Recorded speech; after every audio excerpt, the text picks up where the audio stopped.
Hi, I'm Angela Ryder. Thanks for joining me today.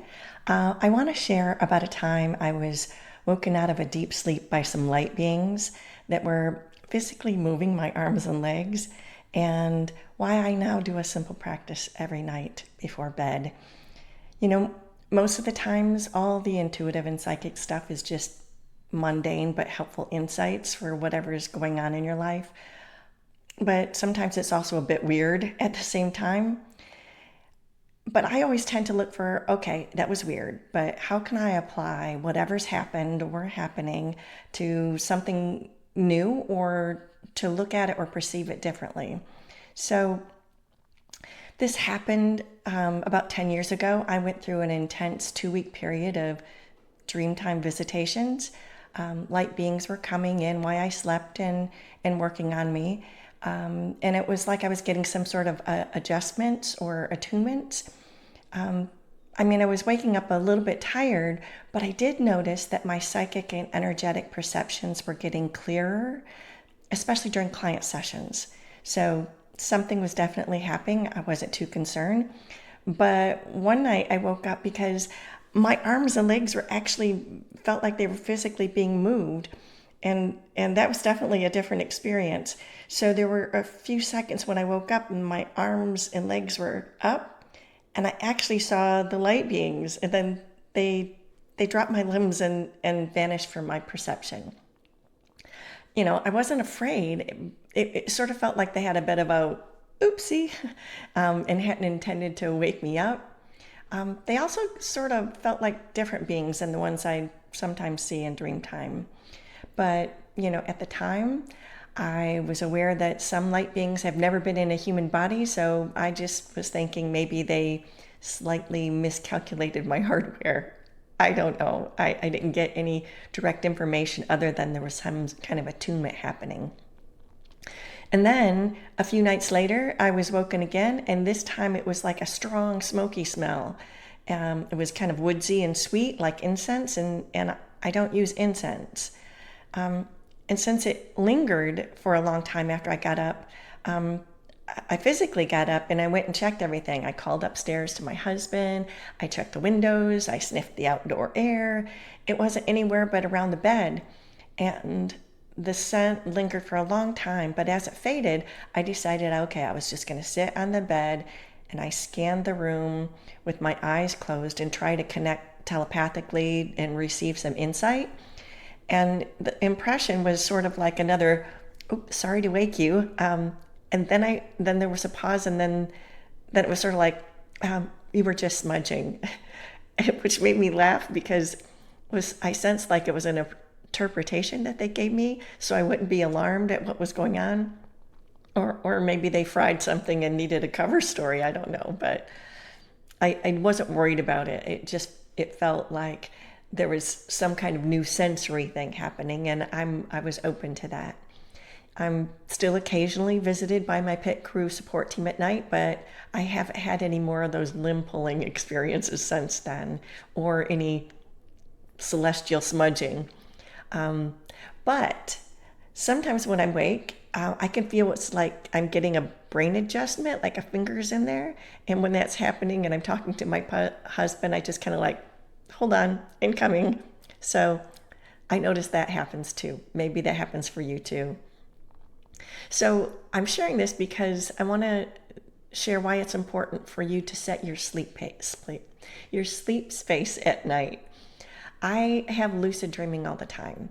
And during that particular 2 week period, I had a sense that my spirit team was doing intentional, focused work while I slept on my behalf. I had been asking for some up levels and some integration for all the things that I was learning energetically. And then I started thinking more seriously about, well, what's actually happening in my sleep space and how to make sure I was set up for it intentionally.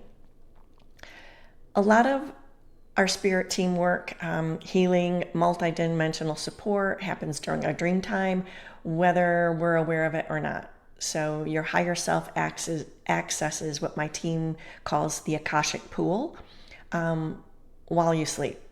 So they're retrieving specific data, guidance, energetic support that gets translated into our subconsciousness or our body and our intuition, and it just gets integrated into your system overnight in a usable form. And I've written about that in the Akashic Pool blog that I wrote, and I'll leave that link below. But for this process to work well, you need a clear energy field so your system can receive and integrate what's coming through, especially while you sleep. And for intuitive, sensitive, empathic people, our sleep time can get a bit crowded. We're like sponges, absorbing the energy and emotions and information in our environment all day. And without intentional clearing practices, our systems are trying to process it all while we sleep. So your regular brain housekeeping that happens every night and your Akashic Pool integration time kind of gets crowded with that energetic and informational debris that's not yours. And then your inner guidance can get mixed in with everything else that you're processing. This may cause you to wake up a lot during the night from like an energetic overload, or you wake up tired because you've been processing everybody else's stuff all night. And then there's also the question of who or what is showing up in your sleep space uninvited. Unwelcome visitations can happen, and I'm not going to pretend that they don't. But we're not going to talk about any kind of scary stuff. We're just going to focus on, because we set our sleep space, I knew that our pit crew, or my pit crew experience, was my own spirit team. Beings working in collaboration with my higher self for benefit. I knew I wasn't going to be hauled off or psychically attacked, and I knew I was safe. So when you claim and clear your sleep space, it means you're setting the intention for what's welcome, like your team, your higher self, your own restoration, and clearly stating what isn't. And it's kind of like the difference between leaving your front door open wide all night and actually inviting the guests that you want there. So you're still available to your spirit team, but you're not leaving yourself wide open for like any passing funky energy or even any alien yahoos to wander through. So about 3 years ago, 3 years before the pit crew incident, I had learned about and was practicing energy work on myself. And then I had begun to perceive what was happening in my field and thought about how I slept. And I realized that maybe why I had decades-long insomnia was because I was wide open and taking everybody's energy in, not only during the day, but at night too. And I mean everybody's energy, my husband's, the neighborhood, the collective energies, and who were just being hoovered up and was overloading my system at night. And the day that kind of clicked, I had said to my husband, okay, I think I've been processing everybody's energy at night, and I'm not going to do that anymore. And then that night I did this process that I claimed my sleep space, and I slept 7 hours straight after decades of insomnia. It's just one practice did it for me. And you can do this same practice, 2 minutes max, usually one.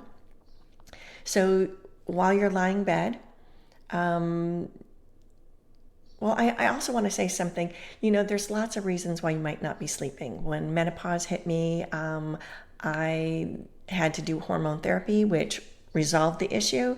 But so this is just one tool, not the only practice. And it's something that you can quickly train your body to do so quickly that it could be instantaneous. But this is how to do it the first couple times. So you're just going to lie in bed and imagine a circular squeegee starting at the top of your head and slowly going down over your head and all the way to your feet. And it's going to pick up everything that you had during the day, the emotional residue, other people's energy, the accumulated noise of the world. It's just going to be pushed off and away from you. And then your spirit team is going to take it and transmute it and return it to the center. And then you just let it go. And then you're going to claim your space. So imagine a clear bubble, arm's length, all the way around you, all directions, like a big egg. and claim it out loud or internally, something like, this is my space, only what's the best for me and best quality of sleep for me can be here. And my sleep is for me, and everybody else, my partner, family, the collective, whatever else, can manage their own energy. This is my space and my time. So you've claimed that space as yours.